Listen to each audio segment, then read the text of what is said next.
अरविंद जो है वो मगरमच्छ के जैसे होते हैं ना, रंग बदलने वाला, उस तरीके का नेता है वो। आम आदमी पार्टी तो सरकार बनाने के लिए जुमलेबाजी करके झूठ बोल के सरकार बना ली है उसने। इनके जो दोस्ती है वो खनन माफियाओं के साथ में है और जितने भी इलीगल काम होते हैं, ड्रग्स के तस्करों, उन लोगों के साथ में इनकी सीधी सांठगांठ है। सब लोग चर्चा कर रहे हैं कि रिमोट से चल रही है सरकार दिल्ली से, तो वही सरकार है। अभी रिमोट को ख़त्म करके पंजाब के अंदर किसी और को यहाँ पर स्थापित करेंगे, उसको मुख्यमंत्री बनाएंगे और वो रास्ता उस तरफ जा रहा है ये। तो जहाँ तक वो नंबर की बात है, ये झूठे किस्म का पार्टी है, जुमले वाली पार्टी है। इनकी बातों में भ्रमित ना हो।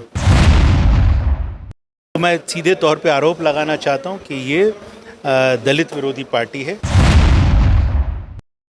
दिल्ली के अंदर इन्होंने मोहल्ला क्लिनिक बनाया। जो ड्रग्स पीने वाले लोग हैं, नशा करने वाले लोग हैं, उन मोहल्ला क्लिनिक्स के अंदर बैठकर वो नशा करते थे। जो जंगली जानवर होते हैं वो वहाँ पर सो रहे थे वहाँ पर। जो स्कूल शीला दीक्षित जी की सरकार, कांग्रेस की सरकार ने बनाए थे, उन्हीं के ऊपर रंग रोगन करके, नया फर्नीचर डाल के ये बता रहे हैं पूरे देश के अंदर कि दिल्ली मॉडल शिक्षा बेहतर कर दी। भ्रमित करके पंजाब के लोगों को जो सरकार बनाई है, आने वाले दिनों के अंदर ये पंजाब के लोग इस चीज़ के अंदर मानेंगे कि इसने उसके साथ में बहुत बड़ा धोखा दिया है। अभी तिरंगा यात्रा की भी बात हो रही है। इससे पहले थाली चम्मच बनाने की बात करी थी भाजपा सरकार ने, तो अभी तिरंगा की बात कर रहे हैं। क्या लग रहा है कि जैसे लोगों के अभी ट्रोल भी कर रहे हैं लोग, उसमें एक बड़ी वायरल हो रही है पिक्चर जिसमें वो दिखा रहा है, कह रहे हैं इसके पास तिरंगा तो है लेकिन इसके पास घर नहीं है, घर मांग रहा है। कैसे देखिए? और ये जो झंडा मंगवाया जा रहा है 20 करोड़ जो घरों के ऊपर झंडा लगाने की बात कर रहे हैं, ये कहाँ से आ रहा है? चाइना से। मतलब चाइना जो आपका आज की तारीख में सबसे बड़ा दुश्मन है, उसको आप ताकत दे रहे हैं। आज मुद्दा करप्शन का है, लेकिन इन सब चीज़ों से ध्यान हटाकर ये कभी धर्म की राजनीति करना चाहते हैं, कभी तिरंगे की राजनीति करना चाहते हैं। लिबरल टीवी देख रहे हैं आप और मैं हूं आपके साथ प्रियंका मिल्लू। आज हमारे साथ खास तौर पे बातचीत करने के लिए दिल्ली के पूर्व विधायक राजेश नीलोटिया जी हैं। उनसे जानते हैं, सर आपका जो मुद्दा प्रेस कॉन्फ्रेंस में भी रहा है कि चाहे आम आदमी पार्टी की सरकार दिल्ली में है, चाहे पंजाब में है, तो दलित समाज को कहीं ना कहीं दरकिनार किया जा रहा है। क्या राय है आपकी? देखिए, ये दलित विरोधी पार्टी है। इनके जो दोस्ती है वो उद्योगपतियों के साथ है, खनन माफियाओं के साथ में है और जितने भी इलीगल काम होते हैं, चाहे वो शराब के तस्कर हों, ड्रग्स के तस्कर हों, उन लोगों के साथ में इनकी सीधी सांठगांठ है। अभी जो इन्होंने फैसले लिए, जो जहाँ पर नौकरियों के लिए इन्होंने एडवर्टीजमेंट भी दिया था, जो नौकरी में लोगों की भर्ती भी कर रहे हैं, वहाँ पर एससी और एसटी के लिए टोटली स्क्रैप कर दिया गया है, जो संविधान के अंदर हमारे पास में प्रावधान था। तो मैं सीधे तौर पे आरोप लगाना चाहता हूँ कि ये दलित विरोधी पार्टी है। और अभी इन्होंने जो राज्यसभा के अंदर लोग भेजे, उसके अंदर एक भी नाम बताइए कोई एससी का है? नहीं है। तो बाबा साहब की खाली फ़ोटो लगा लेने से मकसद पूरा नहीं होता। उनके जो बाबा साहब का जो सिद्धांत था, जो उनकी सोच थी कि उनके एससी, एसटी, ओबीसी, माइनॉरिटी, महिलाओं, इन सब लोगों को मुख्य धारा में सुविधा मिल सके, उनको जगह मिल सके, नौकरियां मिल सके, उनके जो अधिकार हैं वो सुरक्षित रह सके, वो संविधान में उसमें लिखा था उसके लिए। लेकिन संविधान को अगर ख़त्म करके आप रिजर्वेशन ही ख़त्म कर दोगे तो ये बहुत एक दुख का विषय है, तकलीफ़ का विषय है। मैं केजरीवाल को सीधे तौर पे कहता हूँ कि अरविंद जो है वो मगरमच्छ के जैसे होते हैं ना, रंग बदलने वाला, उस तरीके का नेता है वो। उस पर यकीन नहीं कर सकते आप कि आज, क्योंकि मैं दिल्ली से हूँ, मैं दिल्ली में विधायक रहा हूँ, 15 साल दिल्ली के अंदर कांग्रेस पार्टी की सरकार रही है। जो आज ये बड़े बड़े दावे करते हैं कि हमने स्कूल बनाए, शिक्षा अच्छी कर दी, जो स्वास्थ्य नीति है वो अच्छी कर दी, मैं पूछना चाहता हूँ, आप भी पूछ सकते हैं, आपका चैनल है, मीडिया है, आप पूछिए कि एक भी नया स्कूल, एक भी नया कॉलेज, एक भी नया अस्पताल या एक भी नया डिस्पेंसरी अगर दिल्ली बढ़ा रही हूँ, आप ही की बात आगे बढ़ा रही हूँ। लगातार पंजाब में दिल्ली मॉडल लागू करने की बात हो रही है। हालांकि चुनाव से पहले भी प्रचार में दिल्ली मॉडल की बात हो रही थी कि देखिए दिल्ली में ये अस्पताल बनाए हैं, दिल्ली में ये शिक्षा का स्तर ऊंचा हो गया है। शीला दीक्षित जी के समय में आप विधायक रहे हैं, आपको क्या लगता है 2 बार जो है आम आदमी पार्टी दोबारा से सरकार बनी है, क्या सिर्फ वायदों के सर पे, या फिर उन्होंने, आपको लगता है कि जो पुरानी बिल्डिंगें, जैसे आपने कॉन्फ्रेंस में भी बोला कि पुरानी बिल्डिंगें थी उनको पेंट कर दिया, अभी आपने आरोप ये भी लगाया कि पंजाब में भी जो पुराने कह लो सेवा केंद्र थे उनको पेंट करके मोहल्ला क्लिनिक बनाया, तो आप किस के बारे में क्या है? देखिए, अभी मोहल्ला क्लिनिक की बात करी, मैं यहीं से शुरू करता हूँ। दिल्ली के अंदर इन्होंने मोहल्ला क्लिनिक बनाया, जबकि हर विधानसभा में कांग्रेस पार्टी की सरकार के समय में डिस्पेंसरीज चल रही थी। इन्होंने अपने कार्यकर्ताओं को ढूंढ ढूंढ के सरकारी पैसा देकर उनको किराए पे जगह ली, वहाँ पे बनाया। वहाँ पर जो जंगली जानवर होते हैं वो वहाँ पर सो रहे थे। वहाँ पर जो ड्रग्स पीने वाले लोग हैं, नशा करने वाले लोग हैं, उन मोहल्ला क्लिनिक्स के अंदर बैठकर वो नशा करते थे। कोरोना के समय के अंदर कहाँ चली गई थी पूरी दिल्ली के अंदर वो जो आम आदमी पार्टी की क्लिनिक, क्या था, कौन सा क्लिनिक बोलते हैं, मोहल्ला क्लिनिक कहाँ चली गई थी? एक भी अगर नया हॉस्पिटल बनाया हो, मैं फिर दोबारा सवाल बता रहा हूँ, एक नया हॉस्पिटल बनाया हो अपने कार्यकाल में, एक नया स्कूल बनाया हो, एक नया कॉलेज बनाया हो, एक अगर कहीं पर कोई एक्सटेंशन किया हो मेट्रो का, तो मैं अपनी राजनीति से रिज़ाइन कर दूंगा केजरीवाल ने अगर ऐसा काम अपने टेन्योर में किया होगा तो। जो स्कूल शीला दीक्षित जी की सरकार, कांग्रेस की सरकार ने बनाए थे, उन्हीं के ऊपर रंग रोगन करके, नया फर्नीचर डाल के ये बता रहे हैं पूरे देश के अंदर कि दिल्ली मॉडल शिक्षा बेहतर कर दी। शिक्षा बेहतर नए फर्नीचर से नहीं होती, वाइट वॉश करने से नहीं होती है। वो जो इंफ्रास्ट्रक्चर था वो कांग्रेस पार्टी की देन थी।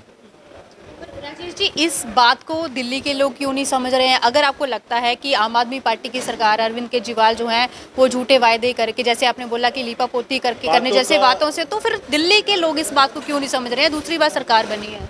बातों का जादूगर है, झूठ बोलना जानता है। नरेंद्र मोदी को तो हम सभी जानते हैं कि जुमलेबाज है, लेकिन ये उससे भी बड़ा जुमलेबाज है।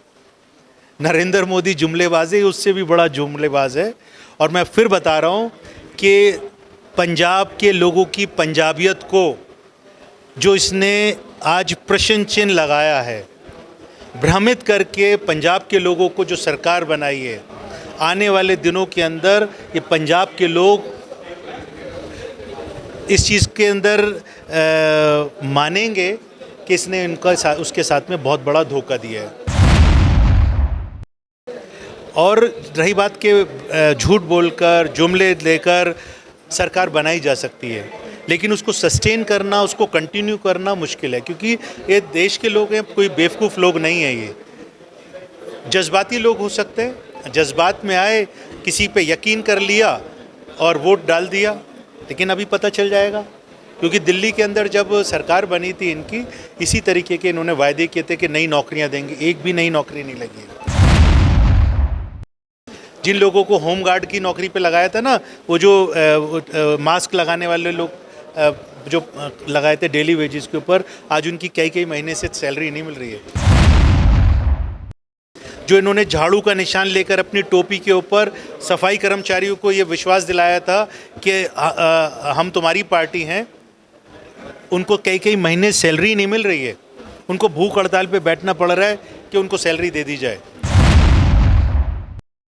तो ये मैं सिर्फ इतना कहना चाहूँगा कि कांग्रेस के लोग हमेशा गरीबों के साथ, दलितों के साथ, वंचितों के साथ में, किसानों के साथ में, महिलाओं की सुरक्षा को लेकर हमेशा सड़क से लेकर संसद तक आवाज़ उठाते रहे।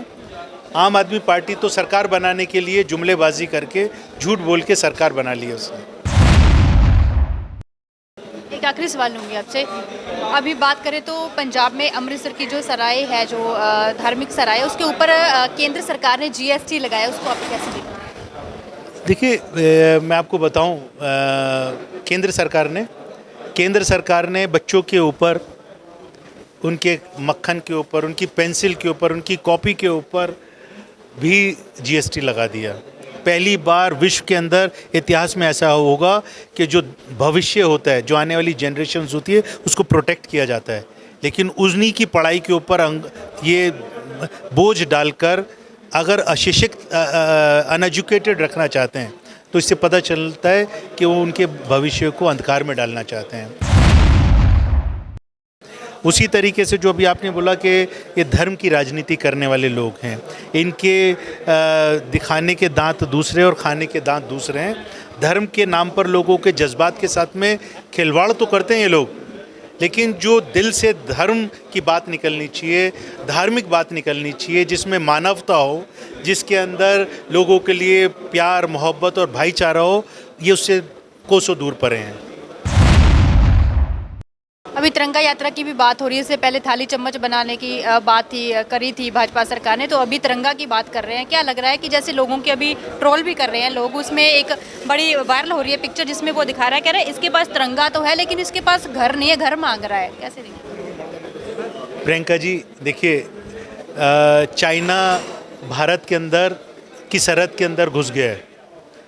उसको बचाने के लिए, उसको बचाने के लिए हमारे जो नौजवान थे, जो हमारे सैनिक थे, उन्होंने देश की सरहद को बचाने के लिए अपनी जान की कुर्बानियाँ भी दी हैं।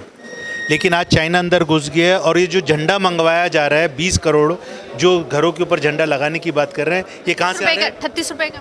ये कहाँ से आ रहा है? चाइना से। मतलब चाइना जो आपका आज की तारीख में सबसे बड़ा दुश्मन है, उसको आप ताकत दे रहे हैं। अगर वही उद्योग आपने खादी, झंडा तो कांग्रेस पार्टी की, तिरंगा झंडा तो कांग्रेस पार्टी की देन है।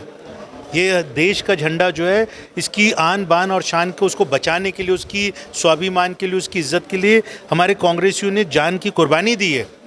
तो वो गांधी जी ने जो खादी के झंडे का प्रचलन चलाया था, वो इसलिए चलाया था कि जो छोटे छोटे उद्योग हैं उनको बढ़ोतरी मिल सके, उनको काम मिल सके। अगर वही काम देश के लोगों को मिलता तो शायद जो रोज़गार है उनको मिलता। लेकिन चाइना से इंपोर्ट कर रहे हैं, और वो इंपोर्ट भी करने वाले इनके उद्योगपति दोस्त लोग हैं।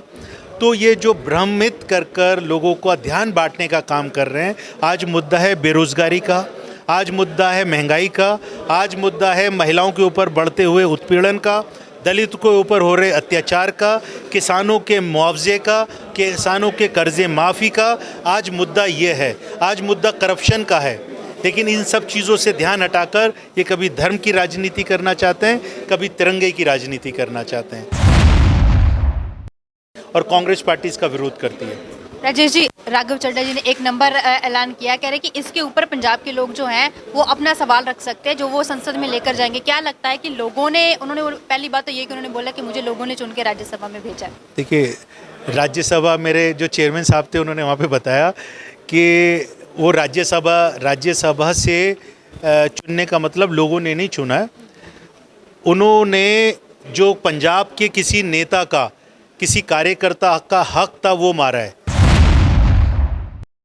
वो दिल्ली के अंदर विधायक थे, यहाँ पर ये राज्यसभा की सीट किसी एक दलित परिवार के किसी सदस्य को दी जाती या कार्यकर्ता को दी जाती तो समझ में आता कि एक जस्टिस की बात की है। तो चुना इन्हों को नहीं है, इनके उद्योगपति दोस्तों ने एक षड्यंत्र के तहत, एक साजिश के तहत किया है, क्योंकि यहाँ पर ये लोग वाले लोगों का कब्जा करवाना चाहते हैं।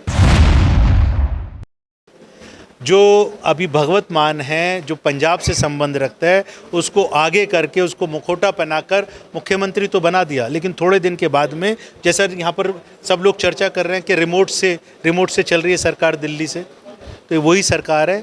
अभी रिमोट को ख़त्म करके पंजाब के अंदर किसी और को यहाँ पर स्थापित करेंगे, उसको मुख्यमंत्री बनाएंगे, और वो रास्ता उस तरफ जा रहा है।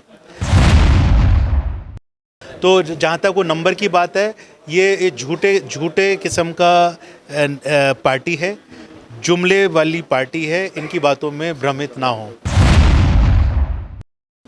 बहुत बहुत शुक्रिया।